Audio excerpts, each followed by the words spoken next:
মোরগ পোলাও। আজকে আমি আপনাদেরকে রান্না করে দেখাবো অথেন্টিকভাবে কিভাবে মোরগ পোলাওটা রান্না করতে হয়। আসসালামু আলাইকুম সুপ্রিয় দর্শক, আশা করি সকলেই ভালো আছেন। সবার ঈদ আনন্দে কেটেছে।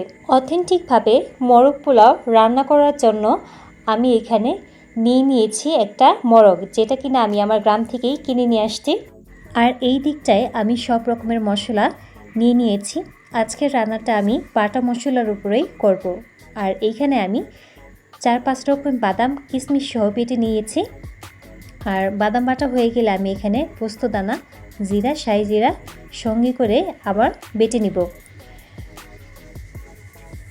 তারপর আমি এখানে জয়ফল, জয়ত্রী, এলাচ, লং, বড় এলাচ, গোলমরিচ, দারচিনি বেটে নিব। স্পেশাল মশলা হিসেবে আমি এই মশলাটাই ব্যবহার করব। আর বেটে নিয়েছি কাঁচামরিচ। যেহেতু মোরগ পোলাওটা আসছে গ্রামীণ পরিবেশ থেকে, তার জন্য আমি আজকে গ্রামীণভাবেই এটা রান্না করে আপনাদেরকে দেখাবো। আর বেটে নিয়েছি আদা রসুন, আর পেঁয়াজটাকে আমি সামান্য থেতলিয়ে নিয়েছি। এইবার রান্নার মূল পর্বে যাওয়া যাক। আমি বড় থেকে একটা হাঁড়ি চুলায় বসিয়ে নিয়েছি। হাঁড়ি গরম হলে সেখানে আমি তেল দিয়ে দিয়েছি।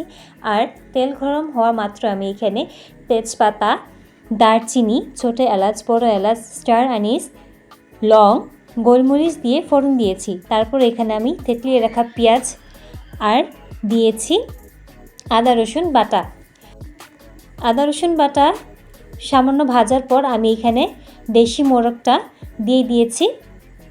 আমি মোরগটাকে 4 ভাগ করে নিয়ে নিয়েছি, আপনারা চাইলে 8 পিস করেও নিতে পারেন। আর দিয়ে দিয়েছি পরিমাণ মতো লবণ। যেহেতু এই মশলায় আমি পোলাওটা রান্না করব, তার জন্য এখানে আমি 2.5 চামচের মতো লবণ দিয়ে দিয়েছি। আর এখানে আমি লবণ দেব না। আর লবণটা যার যার পরিমাণ অনুযায়ী দিয়ে দিবেন। আর এখানে দিয়েছি আমি 1 চামচ ধনিয়ার গুঁড়া আর 1 চামচ লাল মরিচের গুঁড়া। যেহেতু গ্রাম বাংলার রেসিপি, সেখানে লাল মরিচের গুঁড়া আর ধনিয়া গুঁড়াটা যাওয়াটা হচ্ছে স্বাভাবিক।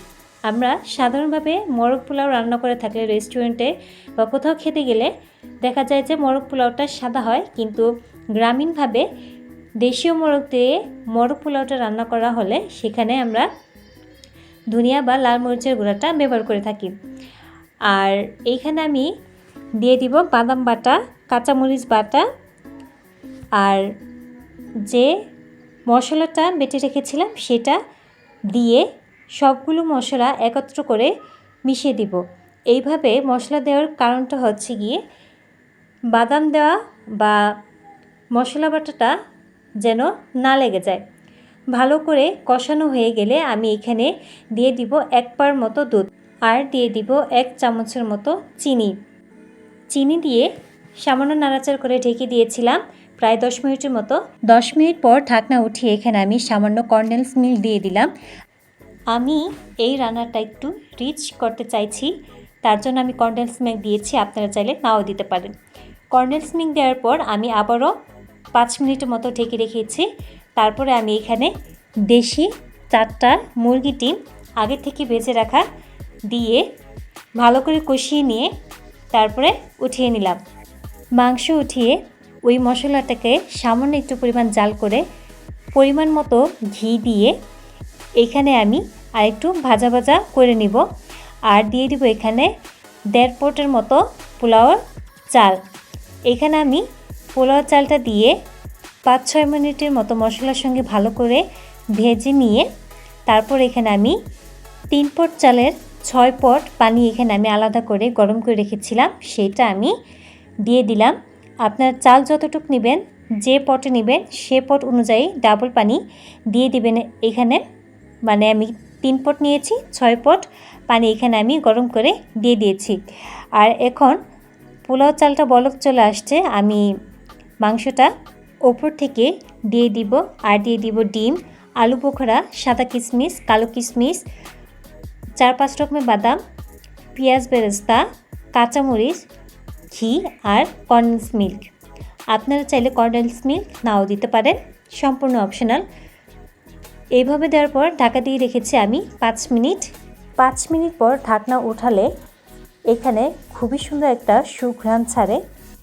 আর এই পর্যায়ে আমি চালটাকে একটু উল্টিয়ে পাল্টিয়ে দিয়েছি যাতে করে যে চালগুলি সেদ্ধ হয়নি সেগুলো যেন সিদ্ধ হয়ে যায়। মাশাআল্লাহ, খুব সুন্দরভাবে চালগুলো সিদ্ধ হয়ে গিয়েছে আর খেতেও খুবই মজা হয়েছে। আপনি দেখতেই পাচ্ছেন কতটুকু ঝরঝরা হয়েছে এই মোরগ পোলাওটা। আপনারা বাড়িতে অবশ্যই এই মোরগ পোলাওটা ট্রাই করবেন।